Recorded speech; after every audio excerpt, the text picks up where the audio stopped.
Welcome back again dear student. मैं हूं अभिनंदन कुमार आजाद और आप लोगों का एक बार फिर से स्वागत करता हूं अपने यूट्यूब चैनल शांति क्लासेज में। डियर स्टूडेंट्स, आज की इस वीडियो लेक्चर में हम लोग 29 मई 2025 के जो भी इम्पोर्टेंट न्यूज कवर हुए हैं, ठीक है, जो आपके कॉम्पिटिटिव एग्जाम्स में अब करंट अफेयर में आ सकता है, उन सारे पॉइंट्स को हम यहाँ इस वीडियो लेक्चर में कवर करने वाले हैं। तो हमारे साथ जुड़े रहिए, चैनल को सब्सक्राइब कर लीजिए, वीडियो को लाइक कर दीजिए और अपने दोस्तों के साथ इसको शेयर करना बिल्कुल मत भूलिएगा। चलिए स्टार्ट करते हैं। सबसे पहला है राष्ट्रीय रक्षा एवं कानून से संबंधित। कहता अंतर सेवा संगठन नियम 2025 अधिसूचना। क्या है भाई ये? कहता यह नियम थल सेना, वायुसेना और नौसेना को संयुक्त कमान ISO के भीतर अनुशासन, प्रशासन और नियंत्रण को मजबूत करते हैं। ये इससे संबंधित है। अगला है अब ISO के commander in chief, officer in command को अधिक प्रशासनिक और अनुशासनात्मक शक्तियां मिलेंगी। ठीक है, उद्देश्य क्या है? कहता है सशस्त्र बलों में एकता लाना, त्वरित निर्णय होना और पारदर्शिता लाना। इसके लिए यह अधिसूचना जारी किया गया है। अगला है कृषि एवं ग्रामीण विकास से संबंधित। कहता है संशोधित ब्याज छूट योजना इंटरेस्ट सबवेंटेशन स्कीम्स जारी किया गया है। कहता है क्या है भाई? 3 लाख के KCC ऋण पर 7% का ब्याज दर और समय पर चुकाने पर 4% तक का प्रभावी ब्याज केवल मत्स्य पालन, पशुपालन के लिए लिए गए ऋणों पर 2 लाख तक की छूट दी गई है। और लागू करने वाली संस्था इसको है RBI और NABARD।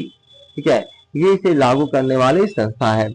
कृषि सुधार हेतु अन्य पहले क्या क्या किया गया है सरकार के द्वारा, उसको हम लोग देख लेते हैं। कहता कृषि अवशेषना कोष, कृषि अवसंरचना कोष IAF, जो कि काम करेगी फसल भंडारण में, लॉजिस्टिक में और आदि पर सब्सिडी युक्त ऋण उपलब्ध कराने में ये संस्था मदद करेगी। कृषि अवसंरचना कोष। अगला है PM KUSUM योजना। कहते हैं ये क्या योजना है सर? PM कुसुम योजना। कहता है कि सौर ऊर्जा उपकरणों पर 30% से 50% तक का सब्सिडी देगी। अगला है वॉलेंट्री कार्बन मार्केट में 11 पंजीकृत कृषि परियोजनाएं। सरकार लगातार काम कर रही है, नई नई योजनाएं ला रही है, आपको उसके बारे में जानकारी होना चाहिए। अगला है अर्थव्यवस्था एवं व्यापार। कहता FDI में वृद्धि पर चिंता जताई गई है। कहता FDI क्या है? 2024-25 में भारतीय कंपनियों द्वारा 6.6 लाख करोड़ का निवेश किया गया है। 2025-26 में घटकर ये हो गया है 4.9 लाख करोड़। ठीक है, कहता है भारतीयों द्वारा पैसा जो लगाया गया है वो कम लगाया गया है। कारण क्या है भाई? कहता है कारण है अमेरिका में व्यापारिक अस्थिरता, टैक्स हेवन जैसे मॉरिशस, गारंटी आधारित निवेश मॉडल। प्रभाव क्या पड़ेगा? कहते भारतीय बाजार में अस्थिरता आएगी, शेयर बाजार में उतार चढ़ाव, मुद्रा अवमूल्यन, ये सब समस्याएं आपका आ सकता है। उपभोक्ता संरक्षण में क्या होगा? कहता डार्क पैटर्न के खिलाफ केंद्र का निर्देश। ठीक है, डार्क पैटर्न क्या है? मतलब कंपनियों को सेल्फ ऑडिट का भ्रामक UI UX डिजाइन हटाने का निर्देश दिया गया है। 13 प्रकार के डार्क पैटर्न जैसे फोर्स्ड एक्शंस, डिसगाइड एड्स और सब्सक्रिप्शन ट्रैप्स को प्रतिबंधित किया गया है। कहता ये क्या है? उपभोक्ता संरक्षण में ये सब क्या है? ये सब जान रहे कि फोर्स्ड एक्शन, जबरदस्ती आपको ये करना पड़ेगा। ऐसे प्रकार के एड्स आते हैं, ठीक है, आपको करना पड़ता है, आपको एड्स हटता नहीं है सामने से, ठीक है, इसको दबाना ही पड़ेगा, आपको खुलेगा ही। ठीक है, इस प्रकार से तो ये कहता है 13 प्रकार के डार्क पैटर्न यानी फोर्स्ड एक्शन, जबरदस्ती कुछ करने के लिए। जैसे आपने लोन क्या अप्लाई किया, जबरदस्ती लोन भेज दिया, बताइए वो नहीं क्या इंटरेस्ट वगैरह, आप जबरदस्ती आपके अकाउंट से ऑटो डेबिट करके पैसा काटना शुरू कर दिया। ठीक है, कहता है ये सब तरीके नहीं चलेगा। ठीक है, डिसगाइड्स एड्स यानी ऐसे एड्स जो आपको डिसगाइड करते हैं, ये भी नहीं चलेगा। ठीक है, बताया कुछ जा रहा है, दे दिया कुछ गया है। ठीक है, इसके खिलाफ कंप्लेन हो सकता है। और अगला है सब्सक्रिप्शन ट्रैप। कई सारे ऐप आते हैं कि आपको जैसे अमेजोन का भाई सब्सक्रिप्शन लीजिए। कहते क्यों सब्सक्रिप्शन लें भाई? क्यों सब्सक्रिप्शन लें? हमको सामान खरीदना है, एक सामान खरीदना तो हम ये सामान जाके खरीदेंगे तुम्हारे हिसाब से। सब्सक्रिप्शन हम क्यों ले? 10 को दिखाएगा कि भैया सब्सक्रिप्शन लोगे तो आपको डिलीवरी चार्ज नहीं लगेगा, जल्दी से पहुंचेगा, ये है वो है, 10 प्रकार की सुविधाएं, हमारा सब सब्सक्रिप्शन ऐड हो जाएगा। अगर सब्सक्रिप्शन से क्या कर लेता है वो आपको एक प्रकार से बांध लिया कि आप सब्सक्रिप्शन इसका है तो अगली बार फ्लिपकार्ट पे नहीं जा पाओगे, आप फिर से अमेजोन पे ही खरीदने जाओगे। ठीक है, तो सब्सक्रिप्शन से वो आपको बांध लिया। अब देखो, एक होता है हॉटस्टार, ठीक है, वो सब्सक्रिप्शन बेस्ड ही है। ठीक है, उसको है कि भैया आप हमारा परचेज करिए तो हम आपको ये देंगे, सुविधाएं देंगे। ठीक है, उसमें कोई तकलीफ नहीं है। लेकिन ये सब्सक्रिप्शन ट्रैप जो है कि आपको फंसा लिया कि आप तो भैया जो सामान खरीदोगे वो हमारे पास ही खरीदना पड़ेगा। ठीक है, क्योंकि भैया आपको हम सब्सक्रिप्शन ट्रैप में फंसा लिए। ठीक है, कि वो सब काम नहीं चलेगा। ठीक है, तो सरकार ने इसके लिए जो है प्रतिबंध लगाए इन सब चीजों पे। तथा नया टूल्स कहता है जागरूक ग्राहक ऐप लाया गया है, जागरूकता डैशबोर्ड बनाया गया है कि ग्राहकों को जगाने के लिए, ग्राहकों को सतर्क और सुरक्षित रखने के लिए। अगला है आपका अंतरराष्ट्रीय रिपोर्ट एवं सहयोग, कहता है यूएनडीआरआर ग्लोबल रिस्क असेसमेंट रिपोर्ट 2025। ठीक है, यूएनडीआरआर कहता है दुनिया में हर साल आपदाओं से 2.3 ट्रिलियन डॉलर से अधिक का नुकसान होता है। बिल्कुल होता है। क्या उपाय है? तो भारत में जलवायु परिवर्तन से 2050 तक जीवन स्तर 9% तक गिर सकता है, ऐसा अनुमान लगाया गया है। यानी बीमा कवरेज केवल 1% से भी कम, जोखिम साझा करने की क्षमता सीमित।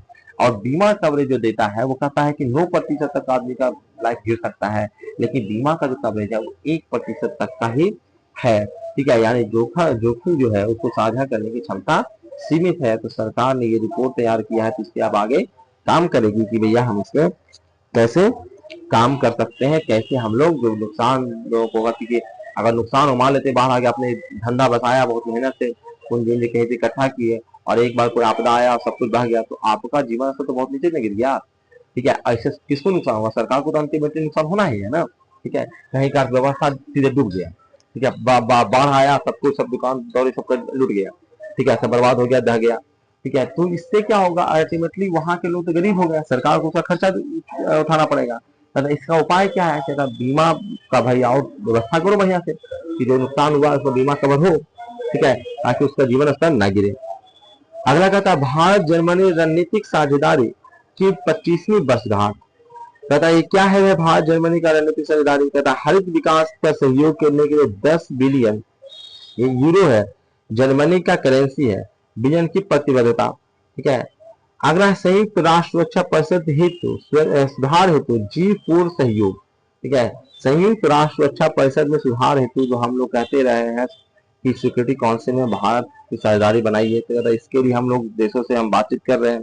जर्मनी से हमने बात किया है, तो G4 सुधार हेतु G4 में सहयोग करने की उन्होंने बात कही है। ठीक है, अब देखना है कि क्या होता है, तो न्यूज आएगा तो आपको बताया जाएगा। अगला है आपका कानून एवं न्यायिक सुधार। कहता है इसमें क्या हुआ है? कहता है आईबीसी 2016 में संशोधन किया गया है। कहता है क्या है ये? कहता इंसॉल्वेंसी प्रोफेशनल्स के रिपोर्टिंग बर्डन में कमी की गई है।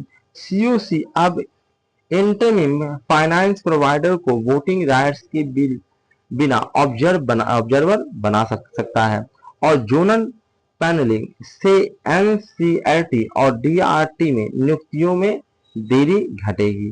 तथा ये सुधार किया गया है कानून और न्यायिक सुधार में। अगला है विज्ञान प्रौद्योगिकी एवं नवाचार। इसमें क्या सुधार किया गया है भाई? कहता बैटरी आधार पहल। ठीक है, बैटरी आधार पहल, कहता हर बैटरी को एक डिजिटल पहचान होगी, जैसा आपका आधार होता है उसी प्रकार से हर बैटरी का एक डिजिटल पहचान देने की बातें की गई है। कहता ट्रैकिंग करेंगे हम इससे। कहता क्या ट्रैकिंग करेंगे? Chemistry, organic, charging cycle, safety certification, इन सब का हम जांच पड़ताल करेंगे, इससे आइडेंटिफाई किया जा सकता है। तो हर एक बैटरी का हम एक पहचान नंबर देंगे। उद्देश्य क्या है? कहता नकली उत्पादों का रोकथाम कर पाएंगे हम लोग, जो बैटरी इधर उधर लोकल में बना रहा है और विस्फोट हो जा रहा है। ठीक है, तो इससे पर्यावरण को प्रदूषण हो रहा है, उन सब चीजों को हम रोकथाम करेंगे और सर्कुलर इकोनॉमी को बढ़ावा देंगे। ठीक है, इससे क्या होगा भाई? कहता सर्कुलर इकोनॉमी को इससे बढ़ावा मिलेगा। ठीक है, रिपेयरिंग हो पाएगा या फिर रिसाइकलिंग हो पाएगा, क्योंकि हमको उसका पहचान है कि ये बैटरी इतना नंबर बैटरी कहाँ गया, कहाँ बना था, ये सारा चीजें हमको पता है। ठीक है, अगला है डार्क फैक्ट्री, कहता है लाइट्स आउट फैक्ट्रीज। कहता है ये क्या होता है? डार्क फैक्ट्री या लाइट्स आउट फैक्ट्री किसे कहते हैं? कहता पूरी तरह से स्वचालित फैक्ट्रियां।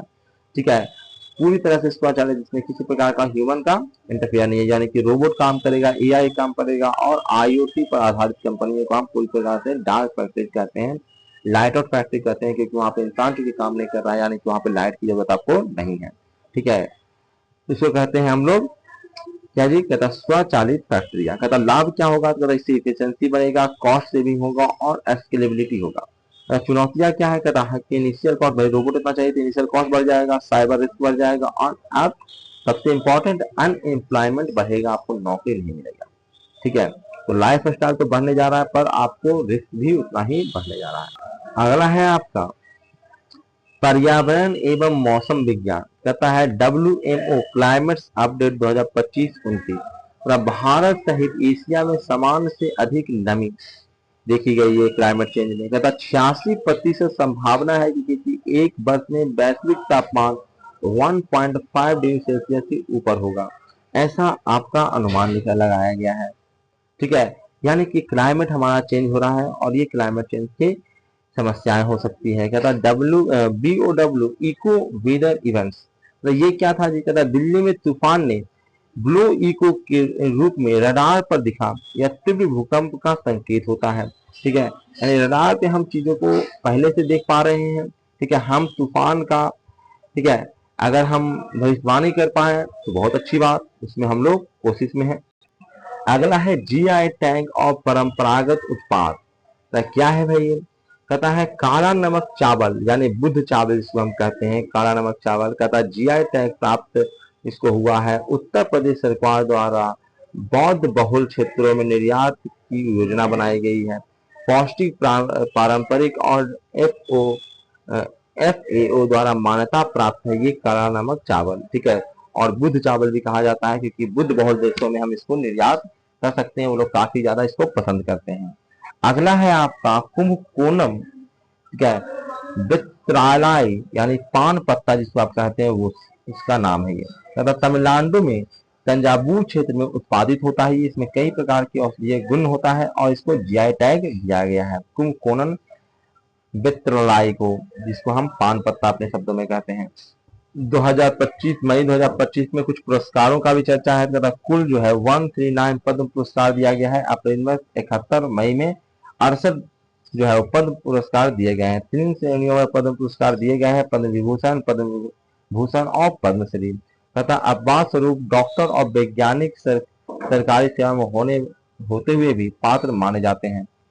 ठीक है, यानी कि ऐसे तो हम ये सब जो होता है, हम ये जो पद्म विभूषण, पद्मश्री, ठीक है, ये जो हम पुरस्कार देते हैं वो निजी क्षेत्रों में काम करने वालों को देते हैं, लेकिन सरकारी क्षेत्रों में भी जो डॉक्टर और वैज्ञानिक लोग काम कर रहे हैं उनको भी इसमें पुरस्कार दिया गया है। अगला व्यक्तित्व विशेष, इसमें क्या है कि वीर सावरकर की जयंती पर प्रधानमंत्री ने श्रद्धांजलि दी है। ये वीर सावरकर कौन थे जी, तो कहता क्रांतिकारी, साहित्यकार और समाज सुधारक। बहुत ज्यादा चर्चा हुआ वीर सावरकर के बारे में, आप जानते होगे, नहीं जानते हो तो भैया स्टडी कर लीजिए। ठीक है, 1857 प्रथम स्वतंत्रता संग्राम के लेखक थे ये। ठीक है, जाति पांति अस्पृश्यता का विरोध, दलित पुजारियों की नियुक्ति करने वाले ये वीर सावरकर थे, यानी कि समाज में एकता लाने के लिए और अंग्रेजों से मिलकर लड़ने के लिए उस पर बल देते थे। ठीक है, वीर सावरकर जो थे, वीर सावरकर मूवी भी आया तो उसको भी देखना चाहिए आपको। तो इस वीडियो लेक्चर में इतना ही था, इतना ही न्यूज आज का था। तो इस वीडियो लेक्चर को हम लोग यहीं पर समाप्त करते हैं। आपसे मैं फिर से आग्रह कर रहा हूँ, चैनल को सब्सक्राइब कर लीजिए, बेल आइकन क्लिक कर लीजिए, वीडियो को लाइक कर दीजिए। इस प्रकार के वीडियो लेक्चर लगातार आप तक पहुंचते रहेंगे। ठीक है, हर दिन क्या हर डेट को कुछ ना कुछ न्यूज आएगा, और कोशिश करें कि इसको थोड़ा थोड़ा और इम्प्रूव किया जाए। ठीक है, अभी मैं क्योंकि बाहर हूँ तो बहुत ज़्यादा इसमें इम्प्रूवमेंट नहीं हुआ है, लेकिन और भी इसको मनोरंजनात्मक ढंग से और बेहतर ढंग से मैं आपके सामने प्रस्तुत करने की कोशिश करूंगा। इस वीडियो लेक्चर में इतना ही था। बहुत बहुत धन्यवाद। Thank you very much.